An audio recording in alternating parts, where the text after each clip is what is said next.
La délégation est allée constater l'achèvement du réservoir d'eau potable de Cocody à Bata, un château de 36 mètres de haut et de 2000 mètres cubes de volume. En 12 mois, les travaux seront achevés. 150 personnes environ sont à pied d'œuvre pour le réussir. Et ce réservoir achevé pourrait alimenter la région d'Abidjan. Au dit des spécialistes, la présence de ce château d'eau permettra de réduire le coût du branchement de l'eau et pourrait plus tard même réduire le coût de la consommation. Après Abata, la délégation a continué à Angré pour constater l'existence du pont de liaison des 7e et 9e tranches.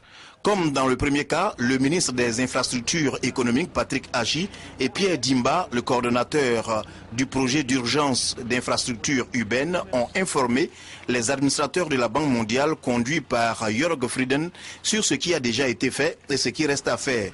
L'idée de la sortie sur le terrain pour les administrateurs de la Banque mondiale est simple. Voir l'évolution des travaux financés par elle, par la banque, recueillir les besoins des autorités, donc des populations.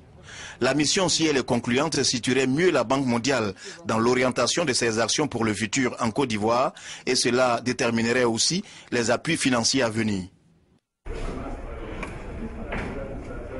L'audience accordée par le président de la République à la délégation des administrateurs de la Banque mondiale a revêtu la forme d'une séance de travail qui a réuni, outre le chef de l'État, les administrateurs, les ministres de l'économie, du plan, de la santé et de l'industrie.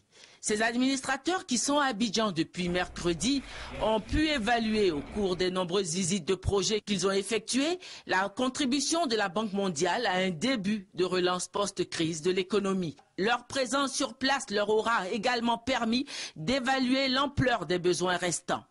La visite en Côte d'Ivoire de cette délégation, qui compte près de la moitié du conseil d'administration de la Banque mondiale, est d'autant plus importante que c'est le conseil d'administration qui approuve les accords de financement et les diverses allocations de ressources aux différents pays.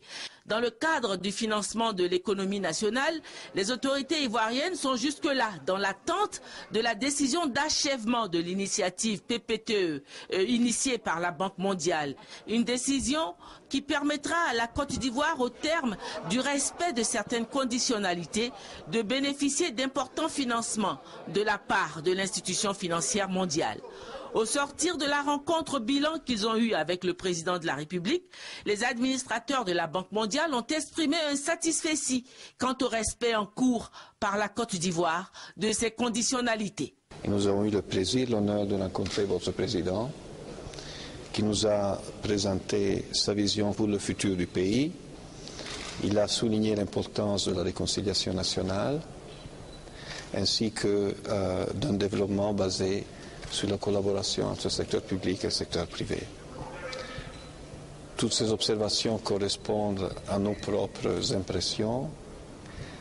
Nous avons eu dans l'ensemble l'impression que le pays a repris sa vie normale et qu'il est sur le chemin d'une relance économique qui est dans l'intérêt de toute la région et bien sûr du peuple ivoirien.